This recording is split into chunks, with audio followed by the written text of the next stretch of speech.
What if three events changed the future of all humanity? A new beginning after the flood, the birth of nations, and the Tower of Babel.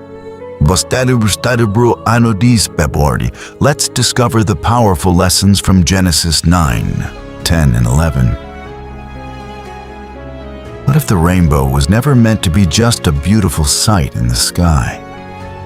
What if it was a reminder of a promise from God that would last forever? The flood was over. For months, the earth had been covered with water. But now, Noah, his family, and every living creature stepped out of the ark into a clean, renewed world. The old world had passed away, and a new beginning had begun. God looked upon Noah and his sons and blessed them. Be fruitful and multiply, fill the earth. Humanity was given a second chance. The earth was theirs to inhabit once again. God declared that the animals would now fear mankind and place them under human care.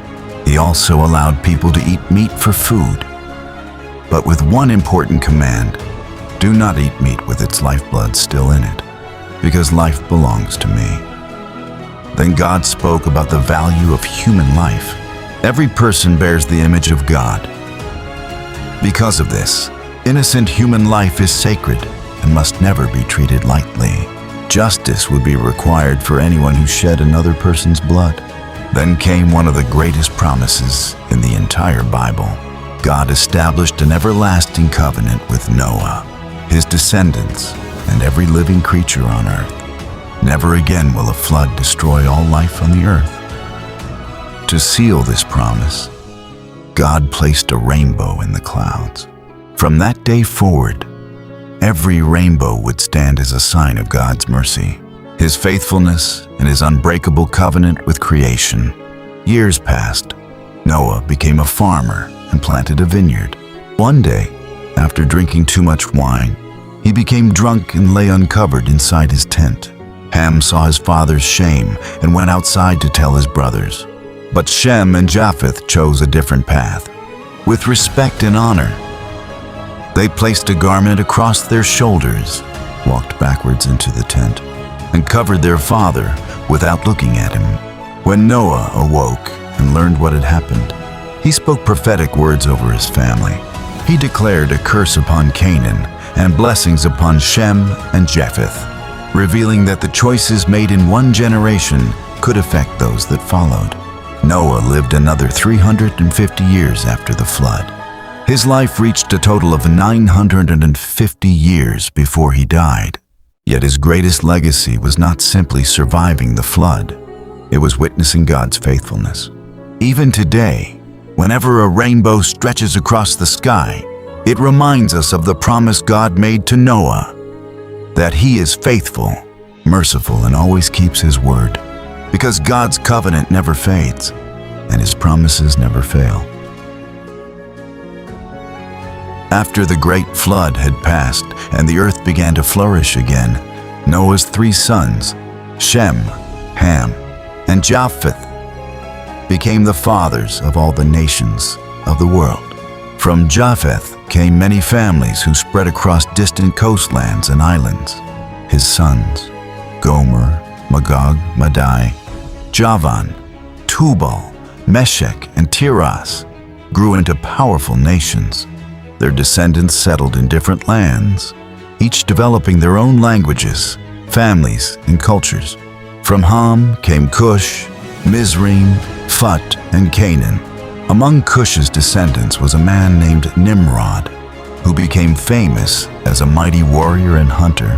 His strength and ambition made him one of the first great rulers on earth. He established powerful cities, including Bable, Erech, Akkad, and Calneh in the land of Shinar. Later, he expanded into Assyria and built great cities such as Nineveh, Rehoboth-ir, Calah, and Resen. The family of Mizraim produced many peoples, including the ancestors of the Philistines. Canaan became the father of numerous tribes, including the Sidonians, Hittites, Amorites, Jebusites, Hivites, and many others. These families spread throughout the land of Canaan, stretching from Sidon toward Gazi and as far as the region of Sodom, Gomorrah, Admah, Zeboim, and Lasha. Each family settled in its own territory, speaking its own language and forming its own nation. Then came the descendants of Shem, the ancestor of the line through which God's covenant would continue. His sons were Elam, Asher, Arphaxad, Lud, and Aram. From Arphaxad came Salah, and from Salah came Eber. Eber had two sons. One was named Peleg, because during his lifetime the earth was divided. His brother was Joktan, whose descendants settled across the eastern regions, forming many tribes and communities, like the families of Japheth and Ham. The descendants of Shem spread throughout the lands, each with their own language, family, and nation. So, after the flood, the earth was filled once again. From the three sons of Noah came every nation, every people, and every family.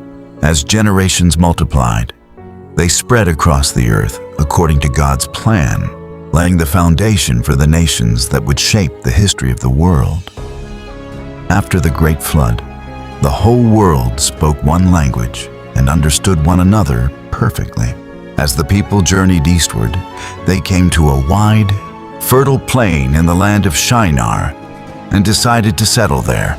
They learned to make strong baked bricks and use asphalt for mortar, giving them the confidence to build something greater than ever before. Filled with pride, they said, "Come, let us build a great city and a tower whose top reaches into the heavens.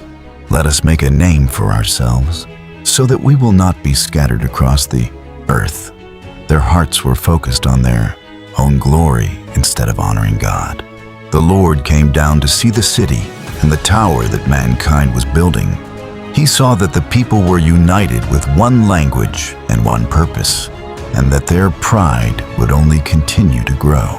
So God said, "Come, let us go down and confuse their language, so they will no longer understand one another."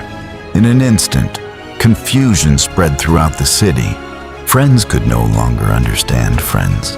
Builders could not understand their workers, and families struggled to communicate. The construction stopped. The people abandoned the tower. God scattered them across the face of the whole earth, and the place became known as Bable because the Lord confused the language of all mankind. After the story of Bable, the Bible follows the family line through Shem, one of Noah's sons. Shem became the father of Arphaxad. Arphaxad became the father of Salah. Salah became the father of Eber. Eber became the father of Peleg. Peleg became the father of Reu. Reu became the father of Serug. Serug became the father of Nahor. Nahor became the father of Terah. Finally, Terah became the father of Abram, Nahor, and Haran. Haran became the father of Lot, but he died while his father Terah was still alive in the city of Ur of the Chaldeans. Abram married Sarai, and Nahor married Milcah, the daughter of Haran. Although Abram and Sarai loved one another, Sarai was unable to have children. Later, Terah gathered his family, his son Abram, his grandson Lot, and Abram's wife Sarai, and left Ur with the intention of traveling to the land of Canaan. However, they stopped in the city of Haran and settled there. Terah lived to the age of 205 years and died in Haran. This chapter reveals two powerful truths. Human pride leads to confusion and division, but God's plan continues through faithful generations. Even after Babel, God was preparing Abram, the man through whom he would bless all the nations of the earth. If this message encouraged you, please like, share, and leave a comment. Which lesson from Genesis 9, 10, or 11 spoke to your heart the most? Follow for more Bible stories and inspiration.